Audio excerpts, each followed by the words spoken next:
How many discounts does USAA Auto Insurance offer? Too many to say here.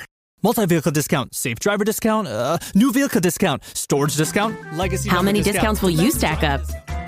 Visit USAA.com/auto discounts. Restrictions apply. ChatGPT Plus is free for college students through May. Here's the thing. You've got a lot to do between now and then. Studying for finals, writing papers, trying to keep your life on track. And ChatGPT can help with all of it. It can quiz you for your econ exam, make a study guide from your French notes, plan out your meals and study breaks. It can get really specific on how you like to learn. It can even help you come up with ways to stop procrastinating. So from now until summer break, take advantage of all the ways ChatGPT can make your life easier. Restrictions apply. Whatever the occasion, effortless elegance is right this way. Because Hilton brings you new ways to stay courtesy of the Nomad London. And it doesn't stop at award-winning dining in a space draped in velvet and illuminated by vintage chandeliers.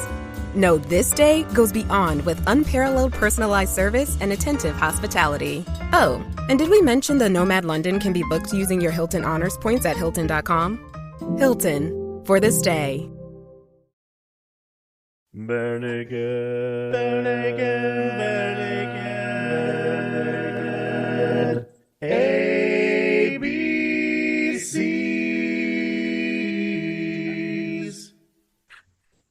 Welcome to the Bare Naked ABCs, where we discuss every single Bare Naked Lady song from 7 to Y, and then back again as we discuss the albums in particular. And yeah, they come back like a boomerang, Tracy. Mm-hmm. I don't know if I would say that. They make me smile. Well, is it a hunting boomerang? There's different types. There's hunting boomerangs. There's recreational boomerangs. Recreational, yeah. Listen. Just got to know your limits. That's right. The limits of your boomerang. You're gonna walk it off. Well, if you do it wrong, you can be off your head. Just arc. But the odds are that you won't. Yeah. Well, I'm just keeping it real. You know what? I'm just giving you a hard time. I just keep giving it back to you. I'm approaching my limits right now. Yeah, are you starting to black out? Oh, come on. You love me. I'm your best damn friend. Who knew? Wow. That was incredible right there. I bet you're saying, did I say that out loud? Did I say that? We're like the groundlings. So for those who didn't pick up on all the wonderful puns that we've been throwing down, this week we are going to be talking about the 2013 album Grinning Streak. I broke the camera a little and just been Grinning Barrett. I kind of felt that way when I listened to this album. Oh. That was actually the last album that was Grinning and Bearing It. I like this one a little bit more. Yeah, I think this one's a little better. It's been a couple 3 years. And they must have come up with a great album, right? I mean, they've had so much time to record and write. And how long did it take Axl Rose to make Chinese Democracy? Axl, we know you listen. Come on the show. If he did, I would just do my Dave Grohl impression. Or was it Dave Grohl or Chris Noble? I think it was Dave Grohl. Hi, Axl. Hi, Axl. Hi, Axl. That sounds like Dave Grohl. Dave, we know you listen. Come on the show, please. Obviously. He's just been waiting for an invitation. Foo Fighters. Ladies and gentlemen. The Foo Fighters. The Foo Fighters. what is the first things what are your first takes on this album? It's better than the last. It's more upbeat specifically. Yeah. A little more resilient, like coming out of a dark hole kind of. Almost like they're grinning. Yeah. Like not full smile, but grinning. They're getting there. I mean, we did say Grin and Bear It earlier, and now that you mentioned it, Tracy, it does kind of seem like this is their attempt to be like, all right, let's lift ourselves out of this, quagmire of despondency and try and get a little happier here. But sometimes it works, and sometimes it feels more like Joaquin Phoenix as the Joker, like pulling his mouth back, trying to make himself smile. I would say that's the perfect anagram. Whoa! But not only is my voice not working this week, neither is my brain. Make it extra interesting. He took some cough Metaphor, the medicine. He'll be perfect blacking metaphor. out soon. I'm going to have so much fun editing this week, all the coughing. You guys got to put the cough filter on it, the AI cough filter. Brought to you by Nyquil. Yeah. When I was re-listening to these songs, I was like, it had a really interesting response, actually, because partially I was like, this is definitely like a middle of the pack album, maybe even like lower mid shelf if we're going with that kind of analogy, but like it's not by any means like a bad album, but it's definitely not amongst my favorites. But I did also note that when I was re-listening to some of these songs, like I would definitely have rated some of them higher. Especially some of them like Boomerang, which is in the B's, so that was very early on in our like that was not too far away from Brian Wilson, so having that as a comparison is not really that fair. But yeah, I mean, I gave Boomerang a 3 at the time. Not that a 3 is bad; it's above average. But this was early on. I would probably update my score on it. I'm not sure that I would put it in the 4s, but I would definitely elevate it higher. I mean, we discussed Blame It On Me the week before we talked about Boomerang. Yeah.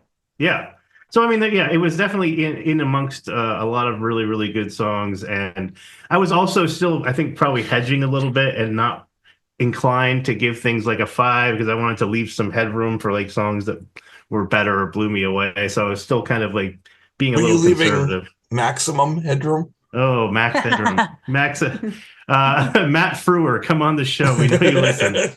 I got it. Is that his actual name? Yeah. How the fuck do you know that? Because I'm a huge fan of Max Headroom and of Eureka, and he was great in both of those. Jesus He was in the Watchmen movie too. I'm pretty sure he was Moloch. Great actor.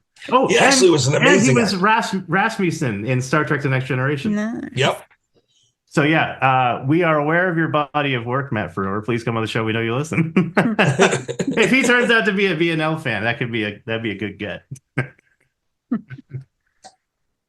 But yeah, so I mean, it sounds like we're all sort of in the same kind of mentality here, where this is none of our favorite album, but there are some good songs distributed amongst it, and I think it's certainly, I would also put it above All Good Time.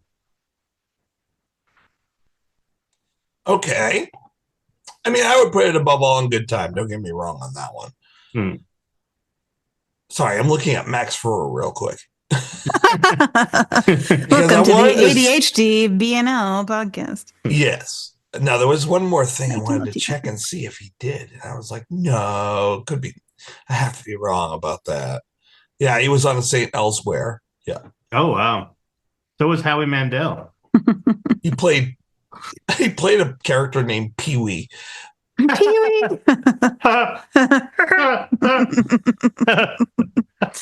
See, the thing about St. Elsewhere is there's no accountability. You just never.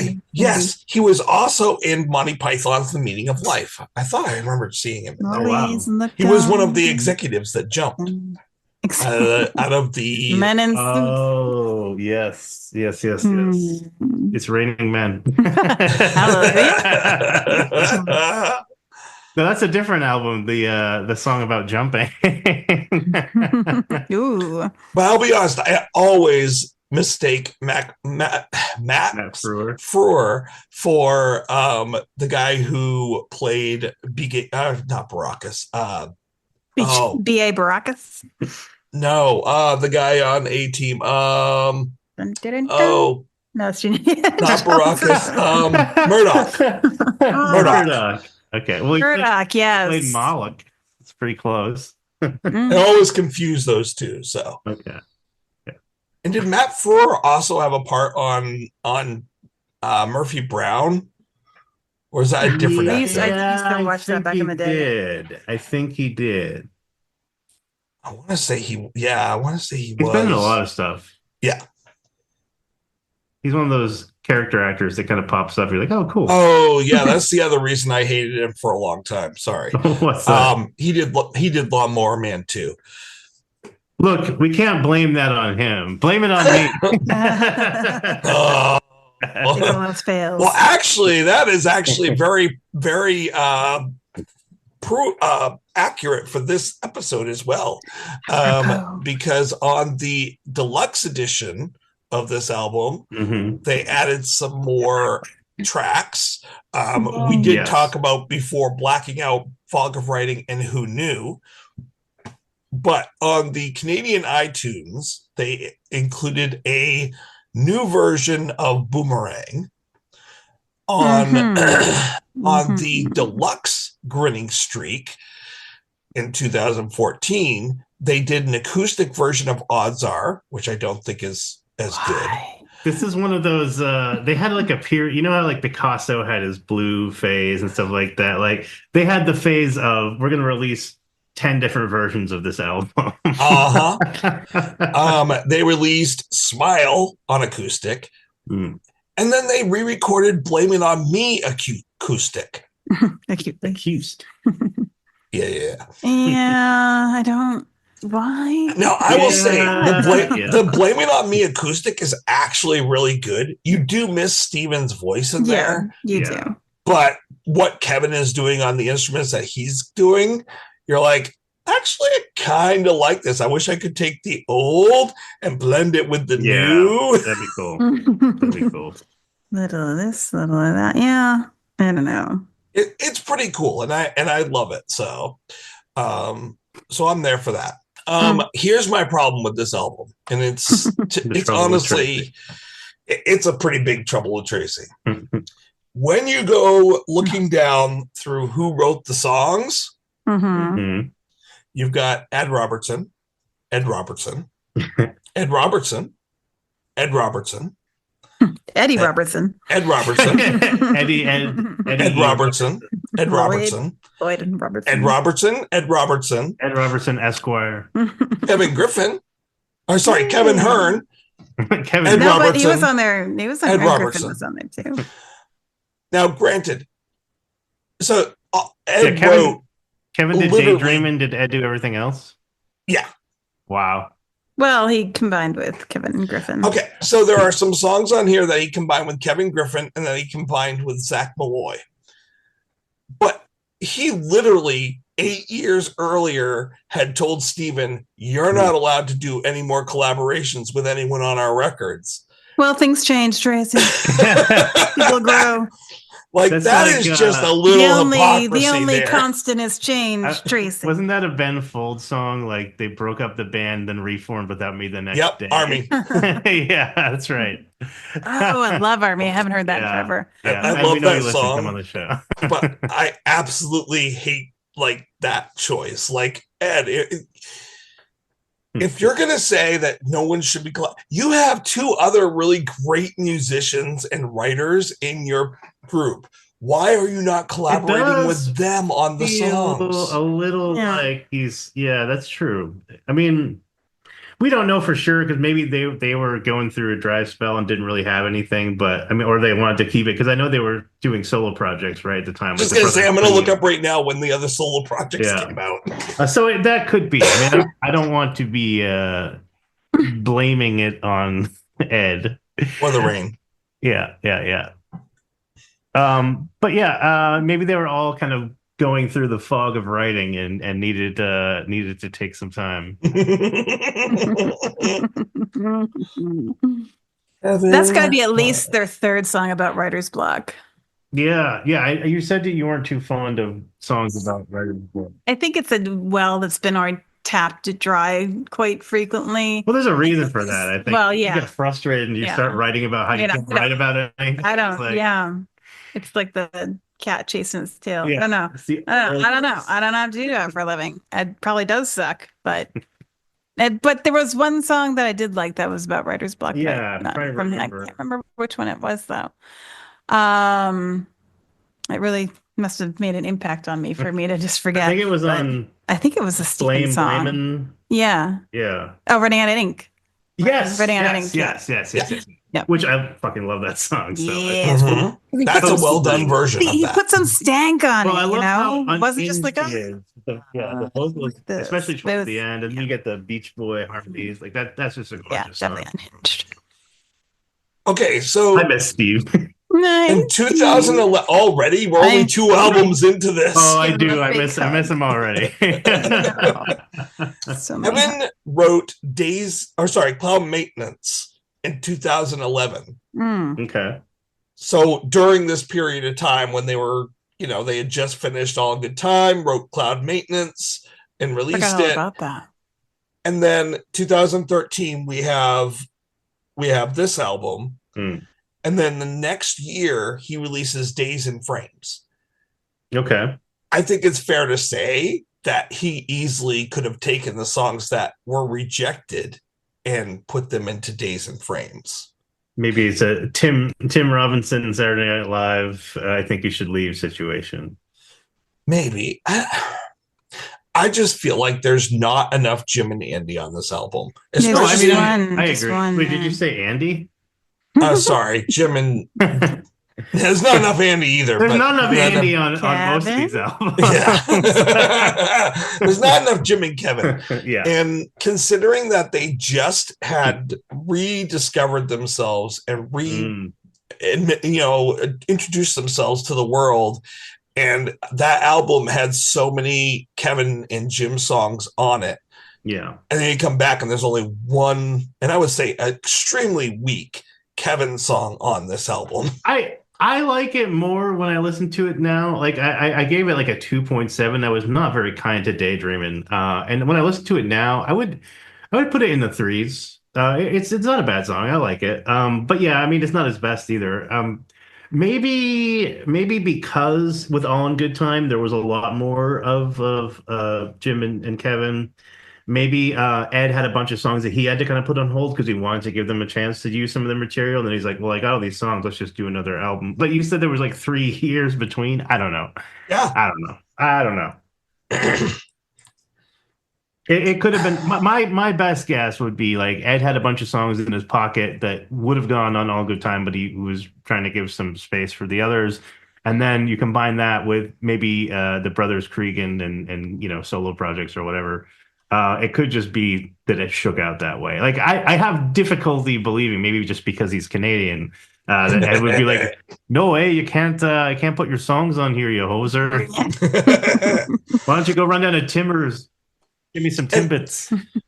And maybe that's the case. Maybe, but here's the thing. Again, he just decided to collaborate with people outside the band and listen instead of being like, "Here, I have some songs." Help me out here, guys. Let's do some writing inside the band and have some tap your bandmates first. I can't fault you with that logic. Yeah, because he's like, hey, let's not. But and like especially it does kind of tick me off because Paige Duffy turned out to be my favorite writing duo. So like or at all, so yeah.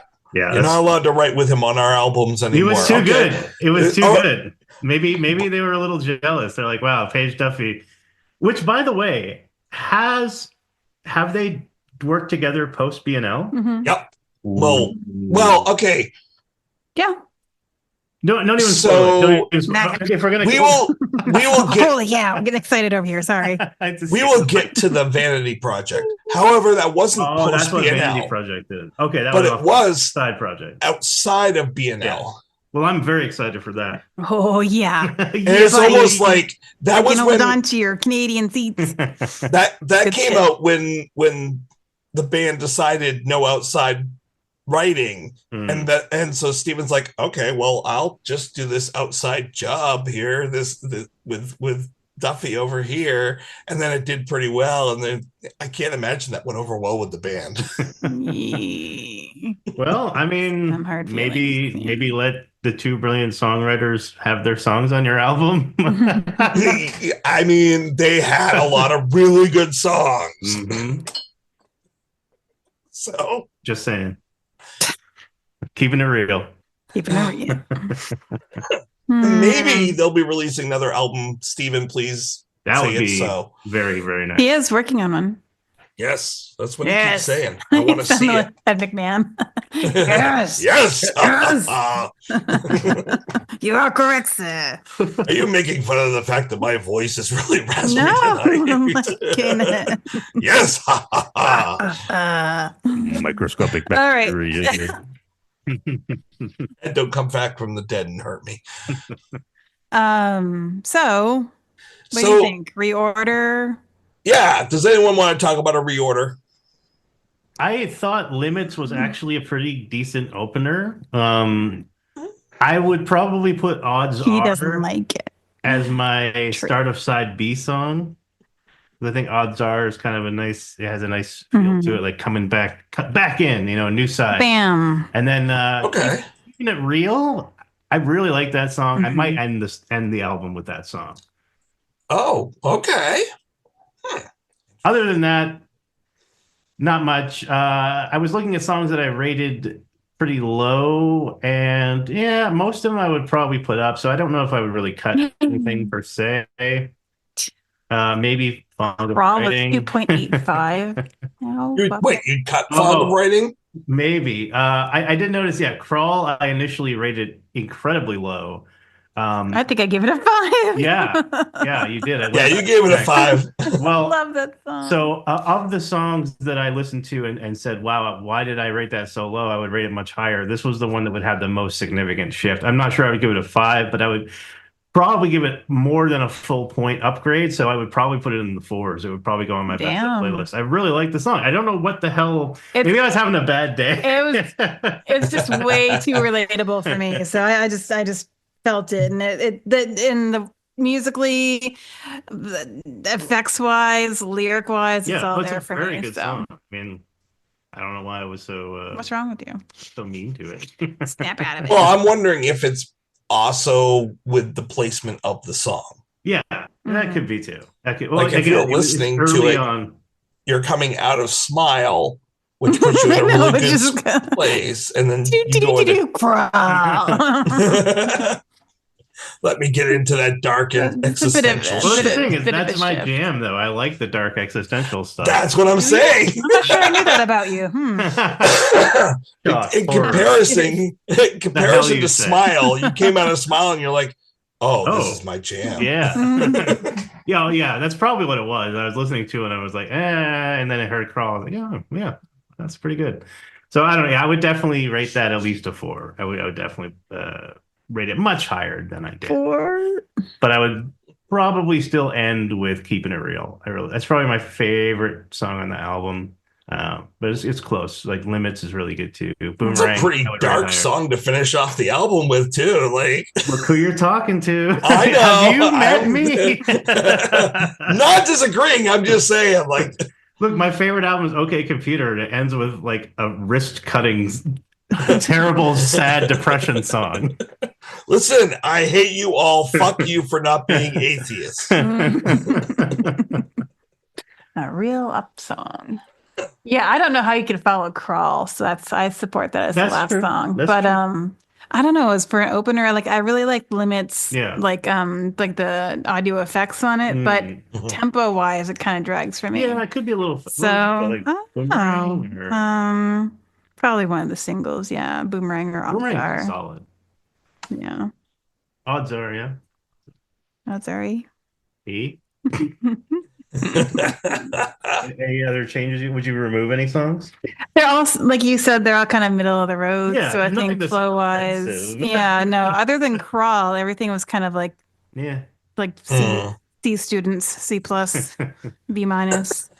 Like they made the vinegar and baking soda volcano, but they did it really well. But there was but they didn't color the lava, but it was there. It was functional. I think Daydreaming and Smile could use like a little buffer in between there because they were too happy. It's back to back. Yeah, I agree. So. Does it ever feel like you're a marketing professional just speaking into the void? Well, with LinkedIn ads, you can know you're reaching the right decision makers. You can even target buyers by job title, industry, company, seniority, skills. Wait, did I say job title yet? Get started today and see how you can avoid the void and reach the right buyers with LinkedIn ads. We'll even give you a $100 credit on your next campaign. Get started at linkedin.com/results. Terms and conditions apply. I like what you were saying about how this is kind of the middle of the road with a lot of the songs. Mm-hmm. Like I I don't feel strongly on most of these songs. I felt strongly about Off His Head. I didn't like it for a while. It took me a long time to come around to it. Yep. Both the message wise and like I like the mixed up time signatures, but it felt annoying because I didn't like the lyrics. But then I kind of came around to the lyrics, but I still don't fully support them. So yeah, I like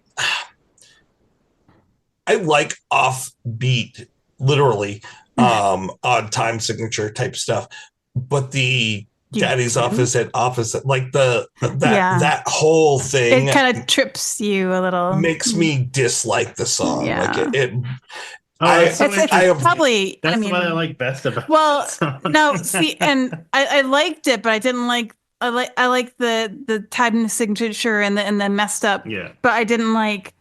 And it's probably programmatic because it's probably he's feeling all discombobulated because what if his kid's going through and then he has to deal with that. Yeah. That's probably tripped him up and made him kind of, off kilter. But I don't think you should react to your kid like that in the way he did to the song. I agree. But no, I love some of my favorite songs like if you start to count where you think you should count when it first comes in, you realize you're on the upbeat or whatever. And I just like, I like kind of, I could do a whole like 10-minute analysis of Videotape by Radiohead, but that song is fascinating. Which one? Videotape by Radiohead. Oh, I love Videotape. Makes me want to cry. No, I know, but it's so good. So good. But anyway, yeah, I like. Obviously, I have a fondness for songs that are a little kind of interesting or kind of do something different or kind of mislead you a little bit because I like being surprised and kind of delighted, which I don't know. There's just something about that that I have never liked. It has always made me feel not uncomfortable. I just don't like it. That's fair. I mean, like, I get it. And so, like, I'm surprised that you like Limits. Limits, I actually do like the beginning noise. You don't like the beginning. It took me a long time. Not a beeps and boops. Not a beeps and boops, and he's not he's not a time signature all over the place fan. See, I don't mind it in a song. I think you don't mind it in moderation, but you don't want to like make your head feel funny or something. Lots of beeps and boops, has an odd time signature, changes, it drops. Like your cats are on keyboards, just randomly doing shit. And then it starts off where you think you count one way, you're actually counting the other. Like I can make the total anti-trace. Like and the title is called You should do it. Ayahuasca. No, it's gonna be like YCART. It'll be like name. And then you should like make it like you should make me come to that concert and play it in concert. I might. Yep. This one's for you, Tracy. Honestly, though, like all those things. No, I don't like them most of the time. If it is making me feel a certain way, and I like that it's making when they me feel that way. Climb the rope in gym class. Yeah. Most of the time, I will be on board with it. Okay. Yeah, I mean, I don't exactly, I don't perceive you to be like, well, if it has these elements, I automatically. But no, we all have preferences, and like I get it. Yeah, and this, but I think I like this album more than the others. Because there are very few I love this song on this album, but there's a lot of I like this song, I like that one, I like this one. Like they're all middle of the road. I'm looking at my scores and I was like, okay, if someone asked me what my favorite post BNL album is, I would have told you this one, and it's right. It is my favorite post BNL album. I mean post Steve album. And if you ask me, is there a favorite song on it? I'd be like, yeah, there's one. And I'm accurate on that one. Yeah, there's one. There's one song that I really like. Which and one? Other than that, Odds Are. I really like Odds Are. There's a cool music video that went with it too. There's a cool music video. I really, really like the dark satirical side of this song. and it's catchy and upbeat, and I like that the juxtaposition that's going on there. It's right in my sweet spot. Ooh, in the sweet spot. Nice. So when it comes down to my order, I found this a really hard album to reorder, and I think it's because they're all so in the middle, and there's no theme, and there really doesn't feel like there's a flow that goes on. Is the theme that it's an okay album on SSRIs? Yeah, that sounds about right. No peaks, no values. Just kind of it's nice and stable. It's on lithium. Lithium. Yeah, mood stable. Odds are it was the kinetic typography video. That's cool. I like that. All right, so I'm gonna add back in Fog of Writing. Okay. And I'm adding back in Blacking Out. I really like Blacking Out. Yeah, Blacking Out's solid. It's solid. That was actually my second choice for ending the album after Keeping It Real. I like the woohoos. I also think that they should have added is somebody singing. I think it would have been a great addition at this time as an actual track, and then adding in the video track on the DVD player piece of it. Fully support that. I really think that should have been in there. I would have said that the first single instead of Boomerang should have been Odds Are. It's an amazing video. It's much more catchy. Yeah. In the day of MTV, it would have actually caught people's attention much more than the other video. Mm-hmm. So I would start with Limits, and then I would go right to Odds Are. Mm-hmm. And then I would go from that. I would go right to Gonna Walk. So you're getting two of your ones that you're going to play in concert a lot right off the album, right off the bat. I mean, and then I'm going to do Did I Say That Out Loud? Keeps that good, happy beat going. And then I'm going to kind of slow it down and do Give It Back to You. So we start getting into some of the sadness that he's dealing with. Stick around for the sadness for Boomerang.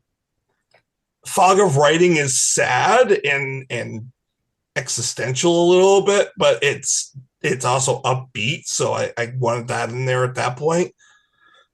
Back Down with Crawl. And then back to Keeping It Real. So you get that down, up, down, and you coming back with a little bit dark. And then I like as somebody singing following Keeping It Real. So you get two science kind of space songs back to back.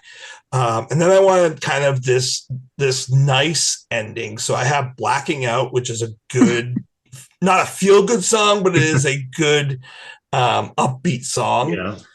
Leading into Best Damn Friend, and then finishing with Smile. Okay. So you're closing on Smile because you're like, well, leave him with a smile, right? Smile. With a smile on their face. Leave with a smile. Kind of give them a positive feeling leaving out of the album, wanting to hear more again. I also really like the Blame It On Me remix that they did, the acoustic version. So I would have put that in as a hidden track. Okay, I could see that.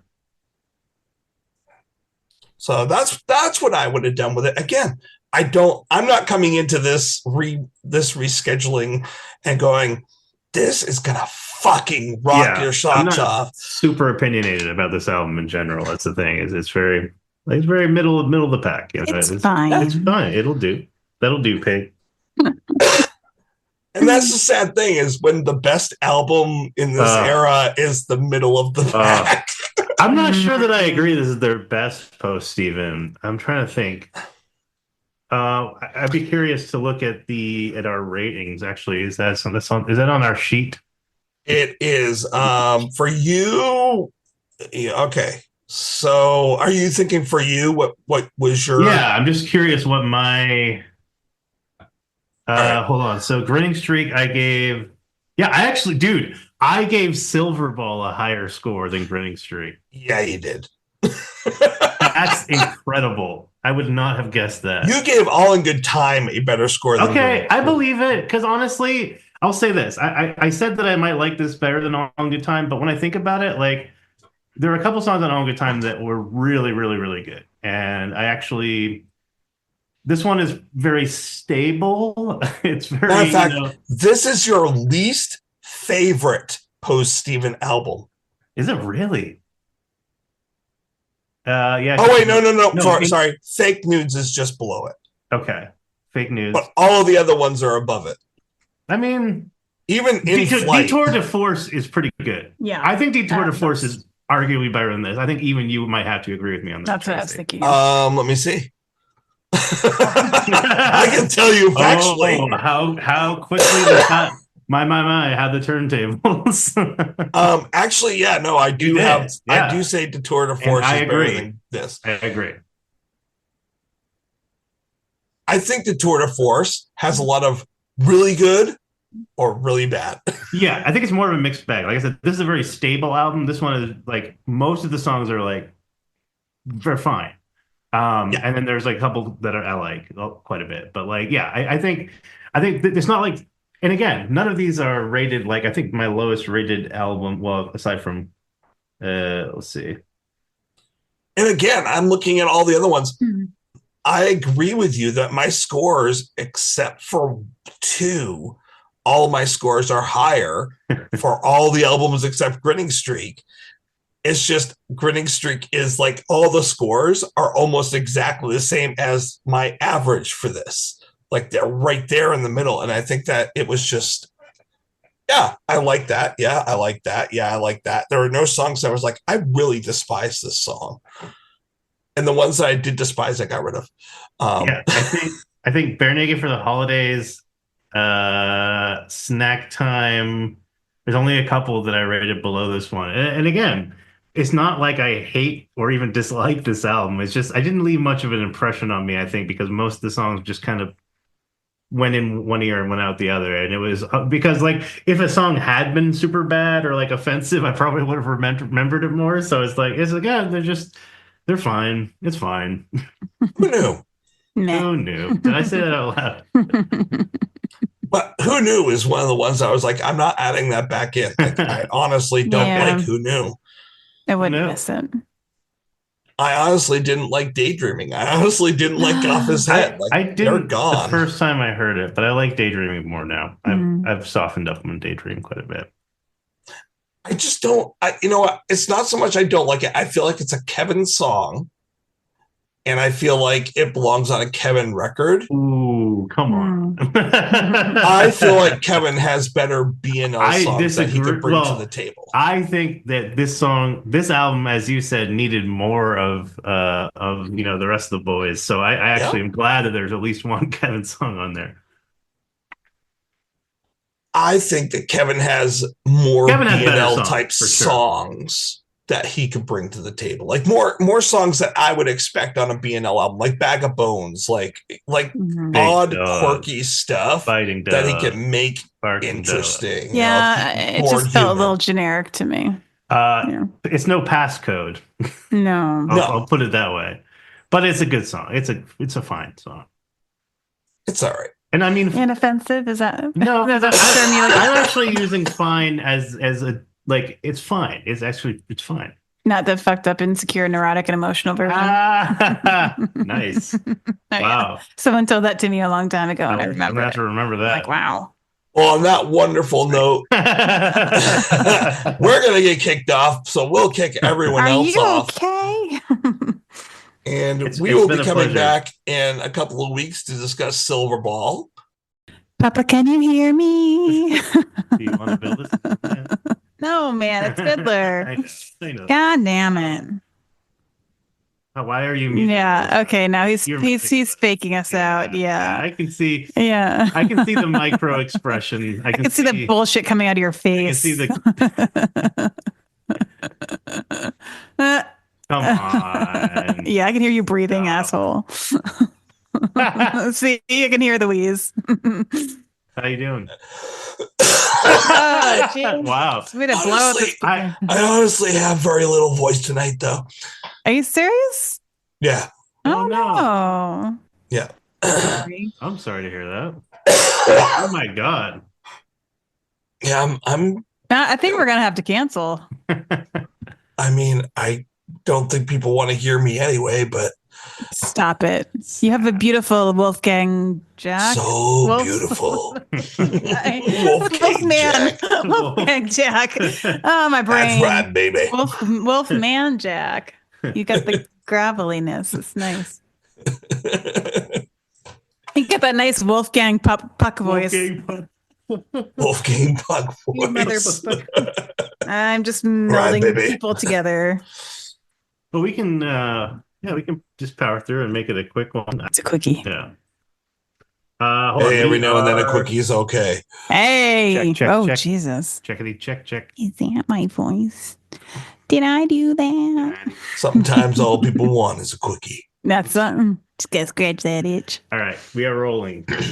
I'm recording on my end as well. Yes. So everyone cough at the same time. Yeah, we're gonna cough in. 1, 2, 3. 3, 2, 1. Turn your head. Not to the other person. Everybody get in line. Everybody get in line. Oh. Go ahead.